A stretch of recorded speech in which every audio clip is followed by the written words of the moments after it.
Derek Chauvin, the one who killed George Floyd, he actually had a vacation home here in Orlando. What? And we showed up to his house about 2,000-3,000 deep, and then we shut it down for the whole summer. Every time he was trying to go somewhere here, we were shutting it down, and it got crazy with the police then. You know, police was tear gassing us, they was hitting us with rubber bullets.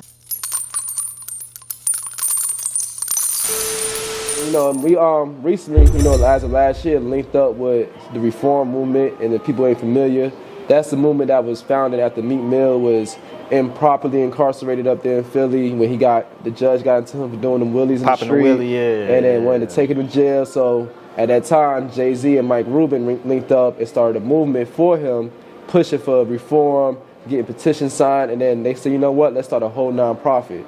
So they formed that nonprofit at that time, and we've been able to connect with them, start sharing movements with them, and then even go up to New York and start connecting with their storytelling. So, you know, right now, the recent thing with them was they just named Wallow the chief messaging officer. Wallow? So, yeah, Wallow. $1 million worth of game, yeah, Wallow. $1 million worth of game, him from Gilly the Kid, Wallow.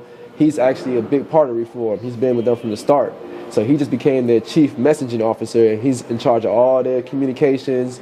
And we're just trying to, you know, bridge the gap down here in Florida, because a lot of times people don't know, back in 2017, we got Amendment 4 passed here. And Amendment 4, 2019 actually, my years be blurred. But Amendment 4 down here gave back voting rights to people who had felony convictions. Me and bro both got felony convictions, and there's a lot of people just like that got felony convictions that you can't vote unless you get your rights given back to you by a judge, and they're not going to do that 9 times out of 10. So movements like that was real crucial, because we ain't talking about just the president, you know, we talking about the local judges, your local sheriff, the same one that you might have known back in the 90s, killed somebody, he running for office now, but you can't vote because you got a felony conviction. So it's certain things like that we started tapping into, because it's important. And really, when it comes to the political side, you know, we don't get into all that presidential politics and all that stuff, because that'd be a 3-hour interview, you feel me? But when it comes down to our local city, our local stuff that's going on, that's the thing we tell people, hey man, get in touch with, because that stuff matters. Who your sheriff is, who your DA is, who your judge is, that's going to affect your people and everybody in your whole neighborhood. Man, even putting that piece out there, when it comes to black people or just minorities, it's like, it's the certain perspective where people feel like voting, like me casting a vote, is not really going to make an impact. But you touching on, okay, locally. Local, man. No, but that's what I was going to say. So for you, you know, you're a young black brother, man, you got your feet on the ground. You done been in both worlds. Like, do you really feel like it makes a difference for you to vote locally? I mean, I was one of the people, like, back when Obama was running, you know, I could probably care a little bit less. You know, that was my first time actually paying attention. Like, okay, Obama ran. Okay, maybe I need to pay attention. But I didn't think so until I got a little bit older and started dealing with it, and I saw a commissioner in my neighborhood get elected by 900 votes. And I'm thinking, like, damn, 900 votes? And it's the wrong person to get into office? We probably could have got 900 people to vote for the right person if we had reached out. And I started to see that, them local elections are way different than those presidential elections, all that other stuff. So I just tell anybody, man, if you in the city, pay attention. Like, even if you're not voting, show up to the meetings, show up to what's going on, because a lot of times the reason why we don't get opportunities is because we're not in those rooms. And then we talk about how stuff ain't made for us when we're not in the room, you know, fighting for us. So it got to get somewhere. You got to meet halfway. No, that's real. That's 100, bro. Not to hold you too much longer, I do want to ask you this, man. So you touched on, like, the reform piece. You also said that y'all have a hand in assisting people who have been victims of crimes. Have y'all both personally experienced any type of police brutality or just some type of wrongdoing, you know, coming up? Yeah, man. Or anything you want to... Oh, I'm just curious, because is that what y'all help people who've been victims of stuff like that too? And then, you know, a lot of times growing up, like, in the hood, you might not realize it's police brutality. You know what I'm saying? Like, you might, for me personally, I ain't realizing I was a kid doing nothing wrong. The police hop out with the Duke boys, hop out the van, throw me on the ground, put my face in the glass, putting their knees on my neck. I'm thinking, like, this is normal. This is every day. The police pulling up on you, stopping you, searching you, throwing you against the wall, making sure that you can't go nowhere, detaining you for an hour for no reason. I'm thinking, well, that's the law. I can't do nothing about that. You know, a lot of times even getting arrested, you getting pulled over, no reason to search you, no reason to stop you, no reason to do anything. They using outdated laws to try to get you. So a lot of times, man, I've been a victim of stuff, you know, and thankfully, you know, me personally, I haven't been beat senselessly by no cop, but I've seen it. You know, I've seen cops run after people with K9s and let the dogs rip the hair out their people's heads. I've seen people get beat with multiple cops getting tased and they not resisting. So I've seen it day in and day out, and you might not think it's real, or you might not think it's a problem, because if you don't know no better, you're going to allow the same stuff to happen. But yeah, it gets deep, man, and, you know, bruh got stories that it's just, when you thinking that you in the streets and you thinking you in a certain neighborhood, you might not think you got rights.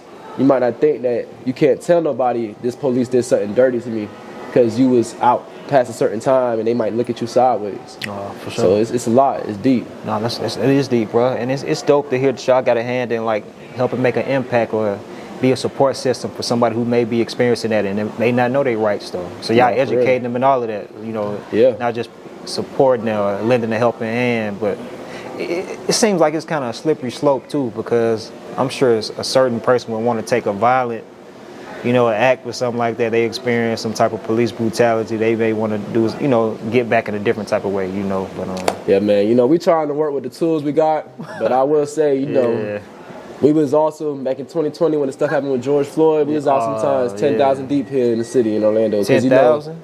Derek Chauvin, the one who killed George Floyd, he actually had a vacation home here in Orlando. What? And we showed up to his house about 2,000-3,000 deep, and then we shut it down for the whole summer. Every time he was trying to go somewhere here, we were shutting it down, and it got crazy with the police then. You know, police was tear gassing us, they was hitting us with rubber bullets, they was just stopping the road, harassing us. So, you know, it happens sometimes, and, you know, we try to reach out to some people, you know, you just gotta keep fighting. Oh, for sure. You know what I'm saying? And even when it comes to crimes, man, we don't like to get into the politics of who did it, you know, who like getting involved with stuff. All we want to do is tell people, if you've been hurt, something happened to you, we can here for you. And we as a community, we gonna help each other. Instead of just brushing it under the rug and saying it just happens, like let's actually see what we could do to help you out in that situation. Man, that's real, man. It's just one last question, man. This evolves around, it's been a hot topic for recent years, mental health.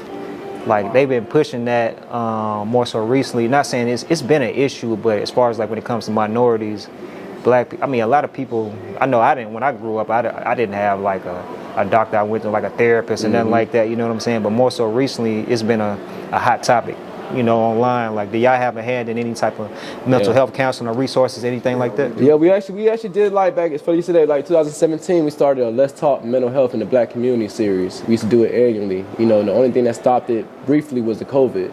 But it's something that we actually do focus on because, like, we were informed about how mental health is real. We was informed about how stuff can happen to the generations before you and get passed down to you, and you not even know it, you know, in just your situation. So it's certain things that happens all the time that, like, man, as a community, you know, we'll pray it away or we'll just ignore it away, but we might not actually address it and try to get our own tools to fight it.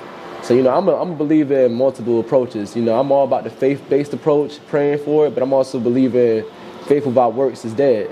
So, you know, at the end of the day, the mental health, we got the tools, we learn it now, we learning that we getting affected by it. And if we want to talk about mental health, let's be real, the black community, we are probably the most affected community in the history of man, not just in America. You know, since the days of Africa, since the days of human first being born on the planet, Africa and African Americans and all descendants have been a target of people from the beginning. So it doesn't change nowadays, so we do need that help. We do need to talk to each other, and we need to talk to people who look like us, who understand us, and who can actually give us some real approaches that they know they're not just reading out a book, they know that it can actually work. That's 100, so it's important. Man. That's 100, man. Any lasting words, man, you can drop on the viewers, a young brother, young sister, even, you know what I'm saying, a peer around your age that may need some guidance or some words of encouragement, man. Yeah, I would just say, man, just stay the course. You know, a lot of times growing up, we as a community, we're not really talking about the stuff we need to talk about. It's looked at, it's shunned upon to be vulnerable, to say like, I need help, to say that I want to change. You know, you growing up, and in our community, we talk like, oh, black man, you got to be a thug, you got to be a basketball player, you got to be a football, you know, you get so many times confined. I would say, man, we got to start breaking the generational curses. We got to start changing the ways we do stuff. We can't keep approaching stuff the same way. that's why brothers like us have linked up, because we keep doing the same thing and leading kids the same way. We're going to be just keep destroying our community. And it might seem like it's just a drop in the ocean when you're talking about like, well, look what's been going on. We can't change nothing. But if everybody got that same mindset, we never going to change. And the same way, if there's a drop in the ocean, if everybody put a drop in the ocean, we can form a new ocean.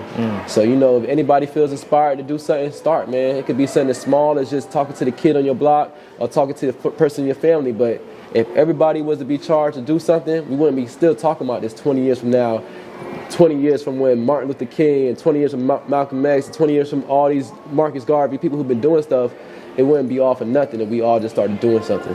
Yeah, that's 100, bro. They want to get up with you, connect, man, learn more about the resources of the impact y'all making, not just locally, but y'all collaborating around the nation. You know, like how can they find you, bro? Yeah, we got a website, www.letyourvoicebeheard, INC, that's one word, letyourvoicebeheard, INC.com.